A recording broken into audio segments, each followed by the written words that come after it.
Si t'as pas fait cette destination, franchement, tu rates. Alors j'ai ajouté dans ma liste un énième pays à visiter après avoir vu un TikTok voyage sur le Mexique. Je vais aller là-bas parce que j'en rêve, ou bien est-ce que je veux juste aller faire une photo devant Chichén Itzá? Vous avez sûrement déjà été noyé sous des vidéos vendant telle ou telle destination, c'est pas ce qui manque. Et j'imagine que ça t'a donné envie d'aller au Japon lundi, à Punta Cana mardi et à l'île Maurice mercredi. Et pendant que toi t'en rêves, d'autres le font. Et plus le temps passe, plus j'ai le sentiment que les voyages sont surtout devenus un concours d'ego. Qui a fait le plus de pays? Qui a déjà fait un voyage entre amis? Un voyage en amoureux? En famille? Qui est parti le plus loin alors? Et qui a fait les plus belles photos? Est-ce qu'on voyagerait toujours autant sur nos téléphones, sans pouvoir prendre de photos ni de vidéos? Tu le ferais toi? Un voyage sans photo? C'est pour ça que je me demande si le voyage n'est pas devenu un moyen de prouver, plus qu'une véritable quête d'évasion ou de découverte. Entre les plages luxueuses avec des échafaudages derrière, les fameux spots secrets où il y a une queue d'1 heure pour y accéder, sans parler des fameuses déconnexions et détox numériques, tellement déconnecté que tu te sens obligé de rappeler sur tes réseaux tous les jours que tu fais une pause, oh là là. Bref, dans cette vidéo, on va plonger au cœur de toute cette hypocrisie, et si tu veux bitcher, t'inquiète, on va le faire. Je vous apprends rien en vous disant qu'on est dans une époque ultra connectée. Pas que sur les réseaux sociaux, mais aussi physiquement grâce aux innovations technologiques. La découverte du monde d'aujourd'hui est bien plus facile qu'à l'époque de Christophe Colomb. Là où il fallait plusieurs semaines, peut-être plusieurs mois pour aller aux Amériques, maintenant il faut 7 heures pour un Paris-New York. Il faut juste un peu d'argent quoi, et un peu de... Courage. Cependant, avec cette ère de la mondialisation et du paraître, est venue notre réalité, celle de la course aux apparences alimentée par les réseaux sociaux. Moi j'avoue, je me suis déjà fait piéger. Vous voyez ce genre de vidéo? Voici pourquoi tu dois absolument découvrir cette incroyable destination avant qu'elle ne soit trop populaire. On te vend des prix pas chers, une expérience de fou, mais surtout un dépaysement complet. Limite on te dit que t'es bête de pas encore avoir franchi le cap.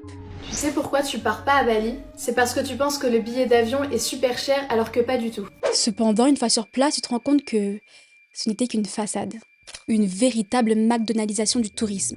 Une queue interminable pour prendre une photo dans une cénote sans même profiter du cadre.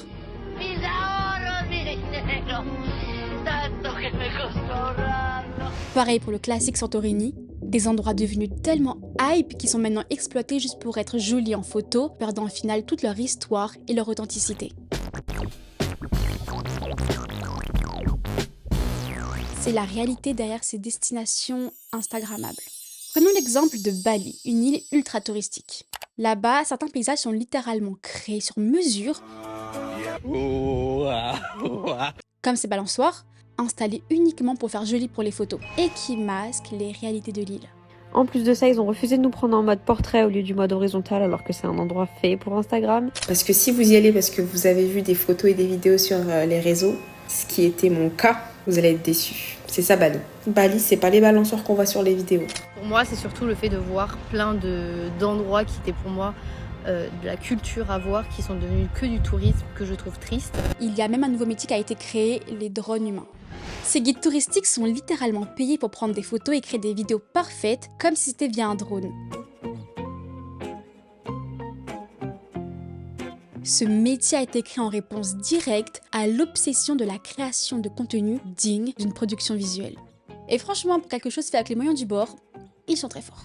Mais dès lors que tu quittes les lieux touristiques, c'est un tout autre mood que tu découvres. La pollution et des zones bien plus pauvres. Et en vrai, on y participe avec le tourisme de masse, créant une ségrégation entre les touristes et les locaux.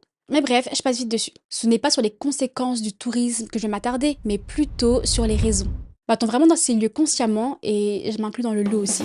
Dernièrement, je suis allée à Zanzibar en Tanzanie. En vrai, je me dis que ça allait être incroyable, car sur les TikTok, j'avais vu tel ou tel paysage, telle ou telle activité. Bref, je me suis clairement fait influencer moi aussi. Je fais mon mea culpa.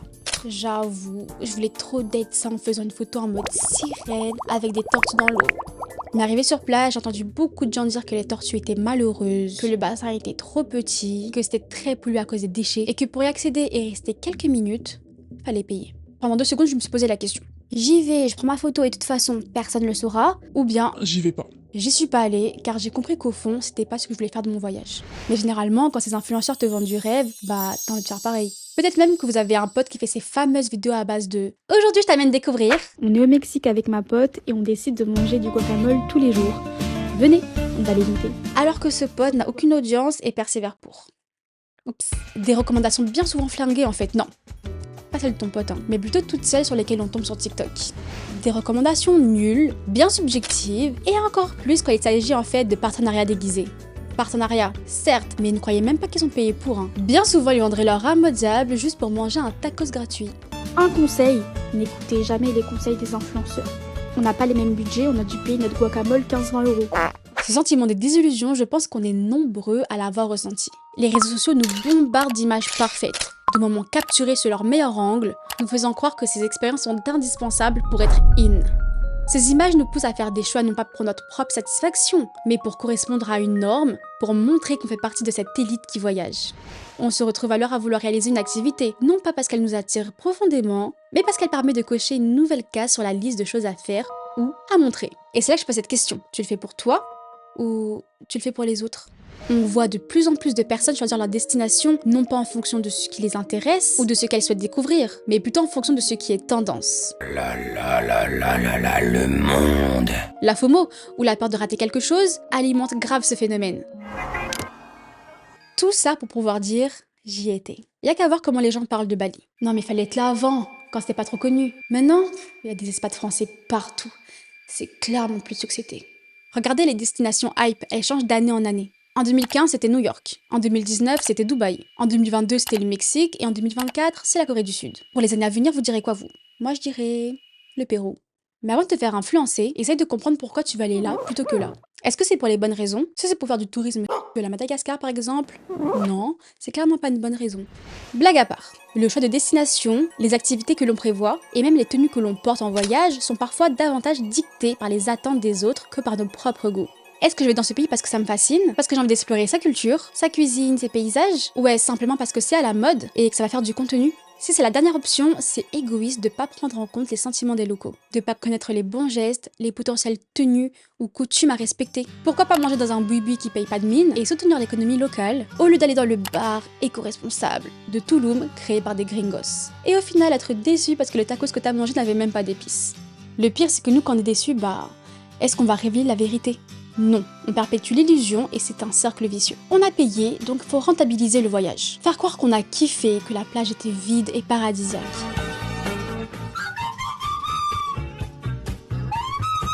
Il n'y a qu'à voir comment Paris est vendu à l'international.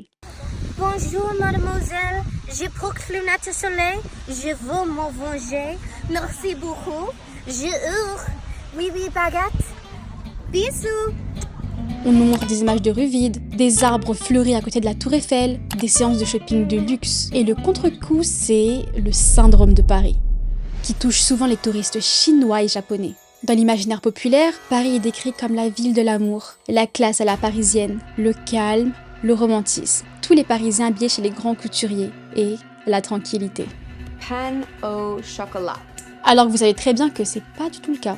D'où le syndrome de Paris, qui survient chez le voyageur qui a, en quelque sorte, tout misé sur la capitale. Il a tellement rêvé d'y aller un jour qu'il a travaillé des années pour se payer ce rêve. Mais une fois arrivé, le cauchemar commence.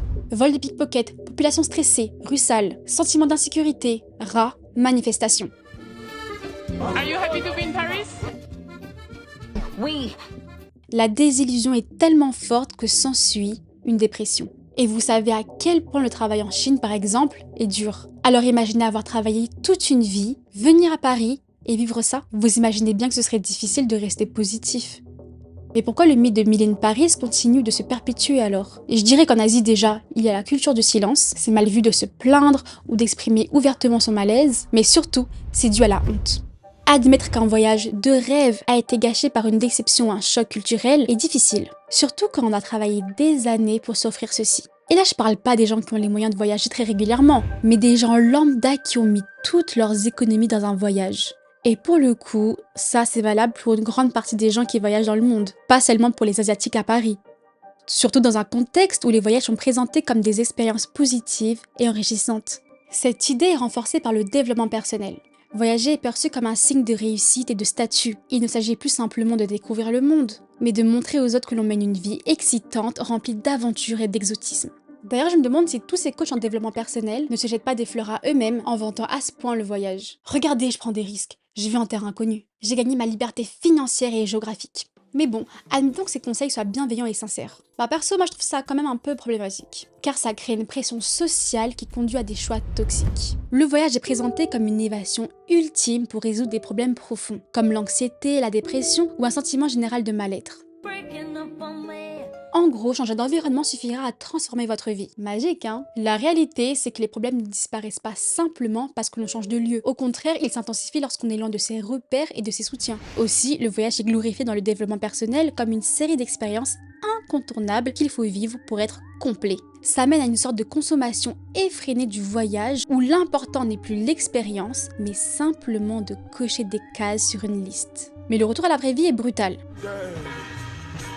Une fois le voyage terminé, les dettes restent et les expériences ne sont pas aussi enrichissantes qu'espérées.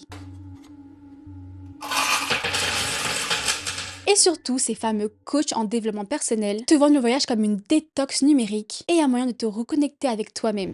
On a tous vu ça, j'imagine. Ces gens qui sont obligés de teaser 4 mois à l'avance qu'ils vont faire une pause. Et qui, dès leur retour, une semaine après donc, car il faut pas abuser quand même, te bombardent de photos de leur soi-disant pause. Ça les démangeait visiblement. Pour avoir autant de photos, c'est qu'ils étaient bien accrochés à leur téléphone pour des gens censés déconnecter.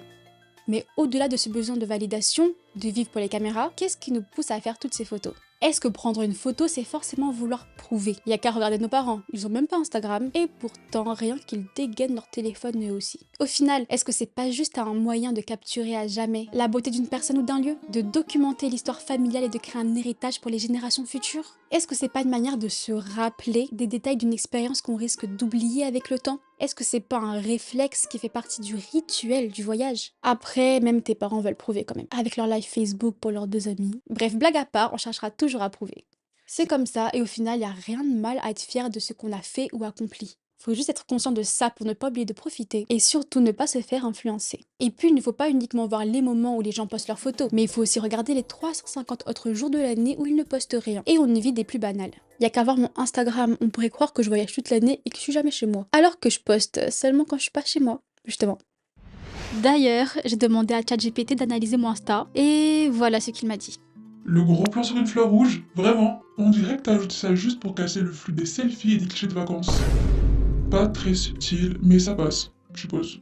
Purée, il a vu clair dans mon jeu. En gros, ne vous laissez pas berner par les apparences. Si même nous, adultes, tombons dans ce piège, que ce soit pour les voyages, mais surtout pour le paraître de manière générale, j'imagine même pas les enfants. Par exemple, ils sont même pas encore adolescents qu'ils se retrouvent à utiliser des produits de skincare pour ressembler à ce qu'ils voient en ligne, au détriment de leur santé. Bravo aux influenceurs et surtout aux parents irresponsables. J'en parle justement dans ma vidéo intitulée « La gêne alpha, quand la skincare devient le nouveau jouet des enfants ». Alors je vous retrouve tout de suite dans la partie 2 de cette vidéo, ou sinon, à la semaine prochaine pour une toute nouvelle vidéo. Bye!